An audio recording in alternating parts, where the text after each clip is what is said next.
Good morning and welcome to the Next Gen Planners Big Breakfast Conference special. I'm Dan Graham with Wonky Wi-Fi.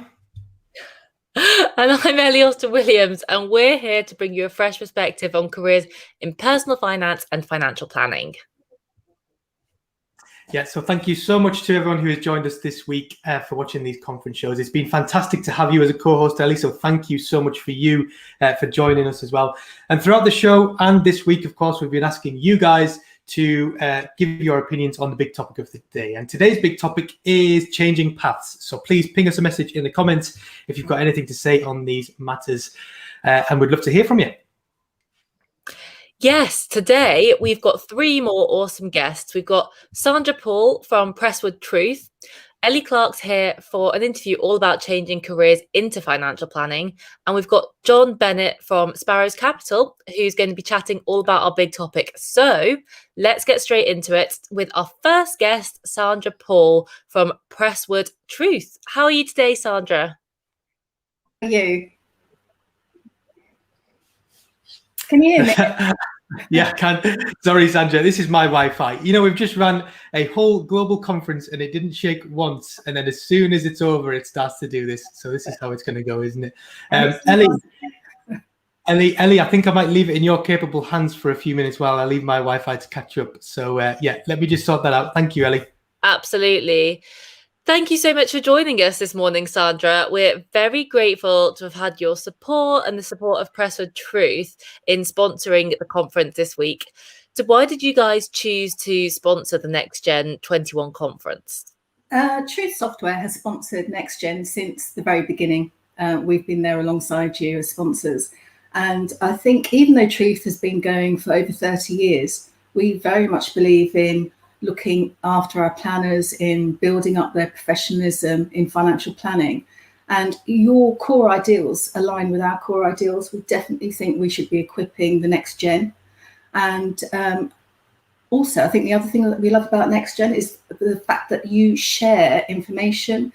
There is no question that's wrong. It's okay to talk about things that are going bad. It's okay to talk about your concerns and worries and things like that. And we need more people like you. Oh, thank you. It's great to have you with us on board. And you work every day with advisors, and that's part of your work at Truth. But what is your favourite part of what you do? Well, everyone in my business knows that I like to talk a lot, and luckily I get paid for it. So I talk to planners up and down the country, and they're all at different stages in business and they've all got different business models. And that's what I love to talk to and listen to. So it might be a sole trader who's got 60 clients and never wants to have any more clients. Or it could be somebody who's building a business and has got 20 employed advisors, for example, and is building a brand and an image and marketing that and so on.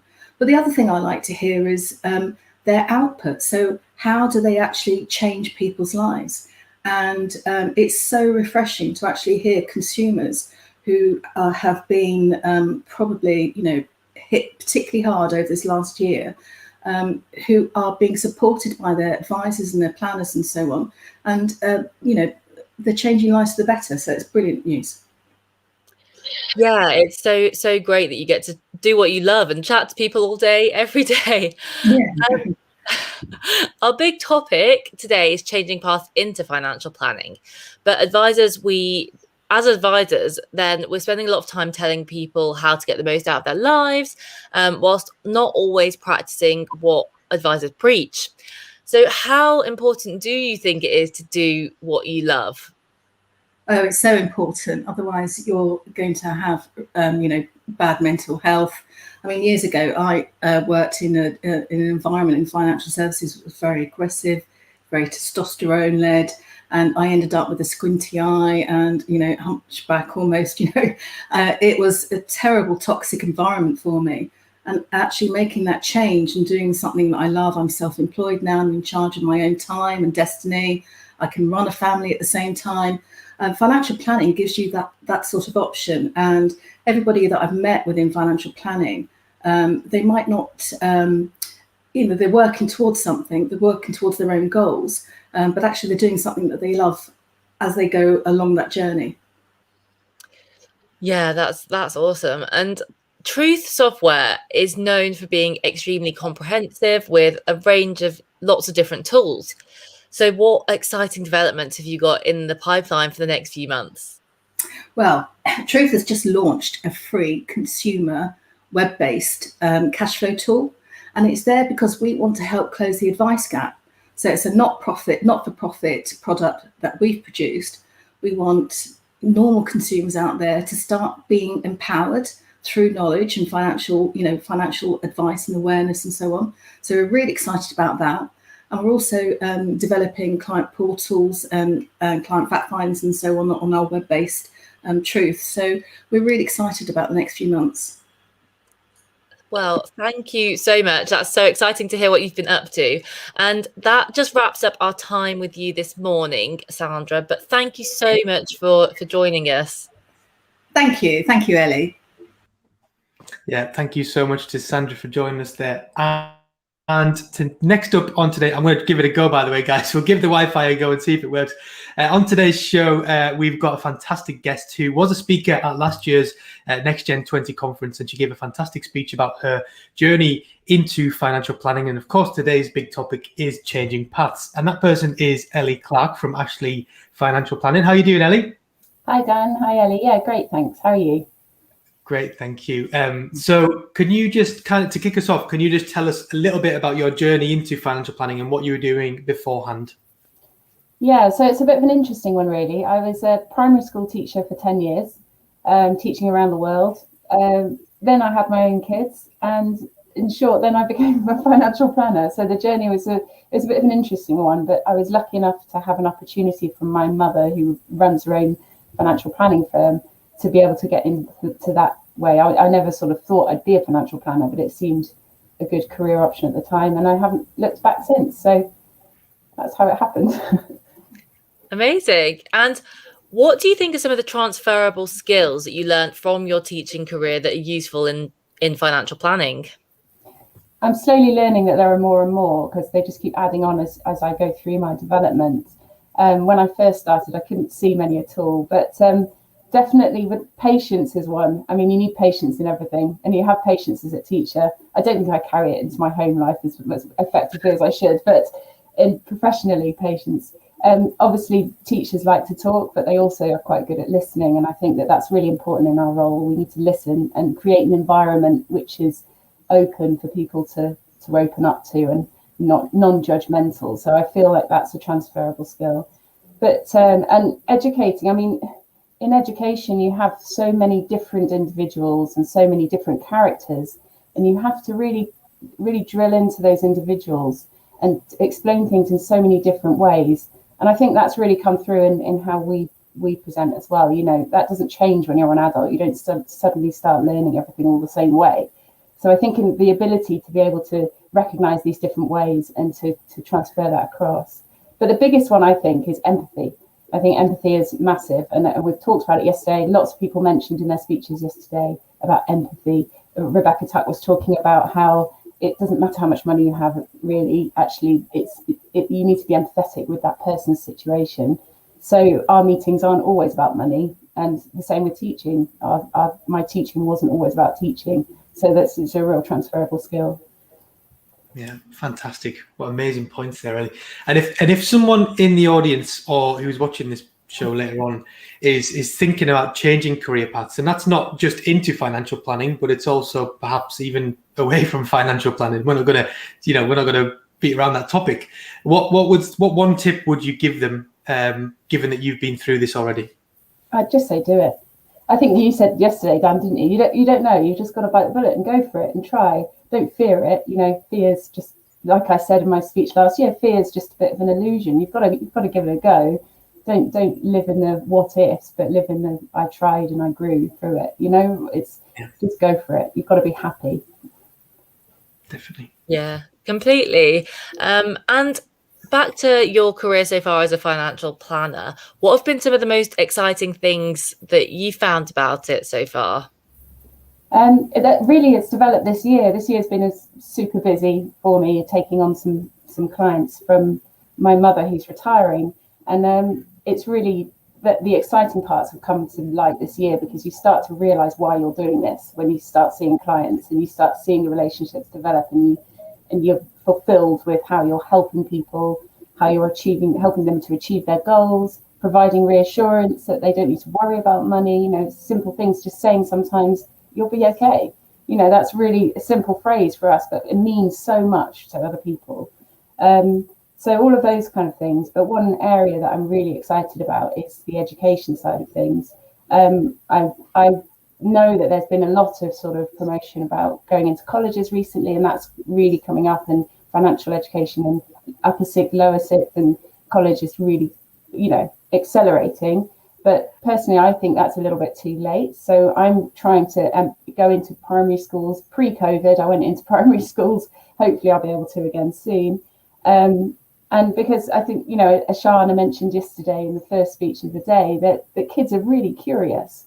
And actually we need to drill into that curiosity and explain to them and make it part of their life, that they're learning about money from a young age, obviously tailored to their age. It's really important so they absorb all of that knowledge when they're young, so that when they get to 18, they're not just starting their financial journey, but they're actually well into it, and they really get lots of stuff, and they've got the foundations to carry on. Yeah, I think I'm a bit behind you guys, so this question might come about 10 seconds after you just finished answering that question.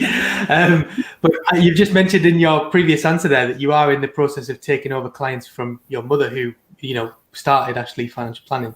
How has that been? Have you found working with you? Obviously, you're going to say it's great because she might watch this program, but truthfully, how have you found working with your mum over the past few years? Yeah, it's been great. It has been great. It has come with challenges, though. I think, if anyone, and I think there's quite a few of us out there that are in family businesses, it does come with its challenges. But on the whole, I genuinely feel really lucky to have had the opportunity to do that, to work with her. She's nurtured this business from scratch and has brought it all the way through to what it is now. And I feel really lucky to have been a part of that towards the end. She's built up amazing relationships over 25 plus years with these clients, and it really speaks volumes about how committed she is to helping these people. The challenge we face now as a team, and it's not just me alone taking on her clients, we're taking them on. There's another advisor who's doing that too, but we've got to try and make that a smooth transition for those relationships. That 25-year relationship we've now got to take on, which is quite a challenge. Reassuring them really that although it's a different face they might see a different person in the meeting, actually all the values of the business are the same. The way that we want to carry the business on, the way that we look after our clients, all of that is the same really. Values are really important to us, Ashlea, and I think that the clients are on board with that, and the clients also agree with our values, so it's very matched. And actually over the years, over the last year, we've also been changing our investment strategy as well. So not only transitioning the clients, but also completely changing how we manage our investments. And I think it's a real credit to Mum that she's built up that trust in these clients over time, because the majority of them are fine with it. They're like, oh yeah, well, that's cool. Well, we trust you. We know you do the right thing for us.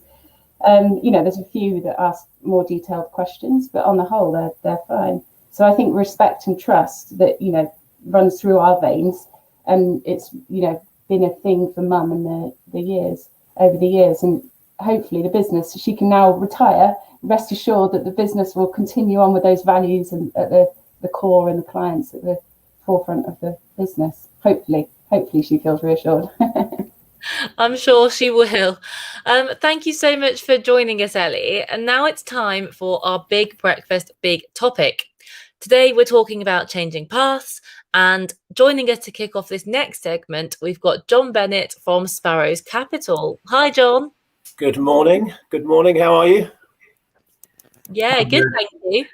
I would be better if we didn't have technical issues, but apart from that, I'll give you a 10-second delay, Dan. I'll build it. Thank you. We'll just act as if we're speaking like on BBC, a million miles apart from each other. That'll work, won't it? Exactly. So, John, as Ellie mentioned there, our big topic today is changing paths into financial planning. Now, clearly, we want to encourage as many people into financial planning as we can, and especially young people as well. But if anyone is watching this and is thinking about coming into financial services, what would you say? I mean, try and keep this shorter than, because I know that you think there's loads of benefits, but what would you say the main benefits are of joining financial services as a career? And I talk a lot, so I will try and keep it short. So let's keep it to 3, shall we? So Good. I think, I mean, there are 2 sides actually, and I one is reflecting, if you like, on the past, and this, Dan, will come as a huge shock to you, but I have a 40+ year career in financial services, so there's a lot of past behind me, more past than there is future, I suspect. And in that time, I've had 8 roles, the longest of which was 11 years. And then I messed up my average with an 18-month stint at an investment bank, which I really didn't enjoy. But it's covered a whole range of things. And I think the message to people who are thinking about financial services is this huge issue of flexibility. There is so much, and we've heard it from many, many speakers, changing jobs within the industry, but also changing paths to come into the industry, the number of roles that are out there. And if you find yourself in a position where you think you're not perhaps getting as much out of it as you'd like, or there's something else you prefer to do, it is actually very easy to change. I mean, you just look at the network that you guys have built up. And I was talking to somebody yesterday, I won't mention their name because it was in Chatham House rules, but she was saying that she was actually wanting to pursue something, and within her firm, she felt held back. And our message to her was then change firm, find somebody who will support you. There's people at NextGen who could definitely help her. And the ability to move around like that is a massive advantage. I look back to when I started in the industry, and the quill had obviously been invented. I think we'd moved on to biros by then, but we didn't have LinkedIn. We didn't even have mobile phones, by the way. It was tough then. But the whole ability to network with a huge audience of people who will support you is fantastic. So there's massive flexibility. Dan, you talked about it in your talk yesterday, which was fantastic, by the way. So it's the flexibility is number 1. Number 2 for me is people, and the people you meet in this industry. And it's remarkably small and circular. So you'll meet people as you begin in the industry, and literally they will come around again and again as you progress and build your career. As I said, when I joined the industry, LinkedIn hadn't even been invented. It was probably a notebook with a bit of paper and a few phone numbers scratched on it. So build up the network is another huge piece of advice. I probably didn't do that as well as I should have done to start with, but now it's so easy. It's so easy to build a good, powerful network. It helps you exchange ideas. It helps you if you're in trouble. So that's really great, the flexibility. And the last one, it's a bit corny, but I'm going to say it anyway, is job satisfaction. And, I think just going back to Russell Howe's talk, right, the superhero, that in essence is what a good financial planner is. And when you think about, the importance of financial well-being supported by a good financial planner, it's absolutely critical. I mean, financial well-being and mental well-being, mental health, lots of people have said it, I'll kind of say it again, they go side by side. If you have financial worries and financial concerns and pressures, it's going to affect your mental health and your life and your family and all the rest of it. So the importance of doing a great job as a financial planner cannot be underestimated. So those are the 3. I think I've rattled on long enough about that. I keep looking at my watch to check that we haven't gone past 9 o'clock. No, those are 3 really great points. Thanks, John. And what do you think can be done to get more people into financial services? That is a great question. Obviously, the demographics of financial planning is a disaster. I hate to think what the average is, but they're dropping off like flies, I suspect, at the moment. So yeah, we need a young intake, and that's hugely important. I'm unashamedly in the camp of get them early. I've heard somebody say that they didn't think financial well-being or financial planning should be on the curriculum. I take a different view. I think it absolutely should be. Maybe at senior level, when you're at your A-level stage of your educational career, but having financial well-being on the school curriculum does 2 important things. The first one is it teaches you as a person how to be responsible for the wealth that you might one day earn. And we have a desperate problem in this country with gambling, addictions to gambling, financial well-being would help you to understand how to manage your wealth that you may one day accrue. And it won't put advisors out of a job, by the way. But what it will also do is it will highlight to you at the formative years of your education that actually, hey, there's a career out there helping people manage their wealth. And it's a great career and it's super important. So I get a bit passionate about the fact that we do need it on the curriculum at the right time. And Ashana and Heba yesterday spoke very passionately about being at university and discovering financial planning as a career and how fantastic it was. But what a shame that they hadn't kind of maybe studied it during their A-level courses and at that sort of age, and then came to university with that in their mind about being a financial planner. But yeah, you found them, and that's great. They're here. Yeah. Do you think? I mean, this isn't in the script, John, and but do you think that it has something to do perhaps with like the fact that it has now changed to financial planner rather than? I mean, a lot more people nowadays are using financial planner rather than financial advisor in financial services. But to the general public, that kind of distinction, when you say to most people what a financial planner is, I know that when I've told people what a financial planner is, do you know what I mean? The financial advisor is a much more common term. I think the industry kind of agonizes a bit too much about this. We've got people on the street that don't know the difference between equities and bonds, right? So financial advisor, financial planner. I think the important thing is to get the message out about independence and that you're not a single product manufacturer, salesperson. Sure. But financial planner, financial advisor, yes, we're talking about financial planners. Planning and advice, I think, is quite it's a sophisticated difference that the woman on the street or the man on the street probably doesn't get. But when the important thing is that they find themselves in front of a good financial coach, should we say? Let's call them coach. Oh, there's another one thrown into the we're just going to have loads, aren't we? I think we're going to close off soon, but to kind of come back to what we were talking about there, John, and the demographics of financial planning, and it's called the advisor gap, isn't it? There's a clear gap of people who are missing in our profession. How long do you think it'll be? This is massive speculation, but how long do you think it will be before that gap does become closed and become shorter? Okay, Dan, look, I work for an evidence-based firm, right? I'm not allowed to make predictions like that. But let me just say, if you have got an advisor universe that is so demographically skewed to the old grey people, anything that adds to that at the younger end is going to improve that demographic. When we're starting from quite a difficult place, but the great news is it can only get better, right, from an average age perspective. And if we get the flows of individuals who are keen to become financial planners, they're going to be generally younger people. It kind of makes sense. So it will improve. My answer to your question is actually it can only get better. And the stuff that you guys are doing, obviously other networks are available, but we're talking about you guys today. It's helpful and it's massively, massively important. And that's why we're here as sponsors, because we just align. We're very much aligned in that desire. So yeah, it'll get better. It can't get worse. Don't hire any more 60-year-old advisors. Oh, thanks, John. Thank you so much for coming to talk to us about this topic. It's been a pleasure. And to Sandra for being a guest on today's show, and of course to Ellie Clark for her interview as well. Yeah. So that's it, Ellie. What a week has been. Fantastic. Honestly, thank you so much for joining us. I've loved having you as a co-host. We should do this again sometime. I think you put on LinkedIn yesterday that you found a new this is great.